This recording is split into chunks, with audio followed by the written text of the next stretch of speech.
morning, everybody. It's Kathy Haig here at the Magical Urban Vegetable Garden. And I wanted to talk early in the season here about blossom end rot. This occurs in tomatoes and peppers and probably even eggplants, although I really haven't grown many of them. And so I'd like to address it here sooner rather than later, and see if I can help you, have better crops and a better season altogether. So first off, I want to kind of talk about the popular myth that's going around, which is sort of true but not, and that it is lack of calcium. Now, it's true that lack of calcium can cause blossom end rot, but what most people don't realize, and this may cause consternation amongst some gardeners, is that if you have properly amended your soil, test your soil, absolutely get that test done. If you live where you have a county extension that will come and do it, you don't want to go adding in calcium and calcium and calcium. I see this all the time on gardening groups and threads, and it's like, oh, add in more calcium, add in Tums, add in eggshells. If you've amended your soil properly and you've already added in some eggshells and things that are good, you have enough calcium in your soil. That's not the problem.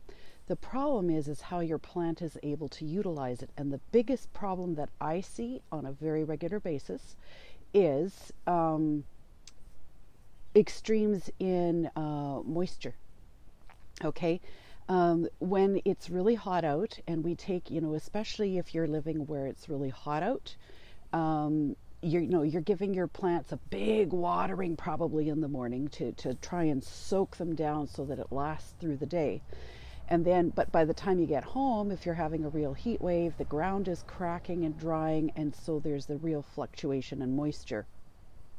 And this, the inability when it's drier for your tomatoes and peppers to be able to bring in moisture, to be able to absorb the water that they need, also inhibits their ability to bring in calcium in the micro amounts needed. Okay, so there's two things.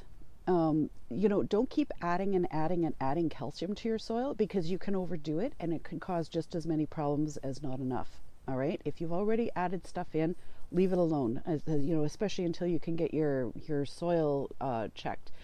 But for the watering, we're back to mulching here. Okay, now I live where it is very wet. And so we can have a lot of moisture coming down, which can cause other problems like split. But the thing is, because the drainage systems are so good where I live, if we have 3 or 4 days of hot weather, the ground is already drying out. So how you prevent this is to mulch all your stuff down. I don't care if it's in pots. I don't care if it's in the ground, in the greenhouse, out in the garden. Mulch your stuff down. Okay, and I'm going to show you, if you have not had the chance, I'm in my greenhouse, as you can see, but mulch your stuff down. Okay, I have in under here, I use old cereal boxes, I use old beer boxes, anything that has that dull, shiny, dull cardboard. At least on one side I use dull newspaper, and then I cover it up with my grass clippings. I don't use chemicals on my lawn, so it's very good for the soil. But this eliminates that extreme drying out that happens, between hot weather and watering. And this is key to preventing blossom end rot. You want to have, like, if I don't know if you can see here, I watered the other day and my soil's a little bit on the damp side. Tomatoes do best if they're not soaking wet. You're going to have problems. They're a more dry weather thing. Now this, of course, depends on where you live. If you're living in desert, then you've got to keep them a little bit damper. But I tend to keep mine just a tad on the dry side. I mean, the soil is moist and I don't want it drying right out. But Mulching this down eliminates those big fluctuations in moisture, especially when it's hot out. And those, like I say, those big fluctuations in moisture is what inhibits your plant's ability to absorb the calcium and stuff that you already have and to be able to utilize it as it produces fruit. Now, if you have blossom end rot, it's not a disease. You just need to amend the problem. Pick the fruit that has the blossom end rot coming, because it will, it just allows new fruit to grow. So pick that stuff off. Get your plants all mulched. And don't overwater, especially your hot weather stuff, your eggplants and peppers and tomatoes. Hey, Jimmy, how are you? And give them that consistency. I mean, it helps eliminate the weeding and stuff too. Like where I live, weeding's huge because there's just so much moisture usually coming down, so weeds grow like crazy.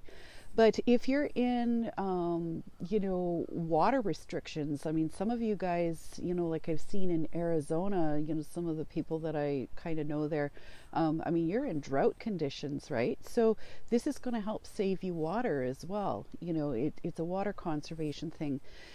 So I hope that helps. Leave me a comment below. If you are watching this later on the YouTube channel, be sure to subscribe so that you can see when new videos get uploaded. And let me know what you want to see more of, what would help you out. I'd love to hear from you. Bye for now.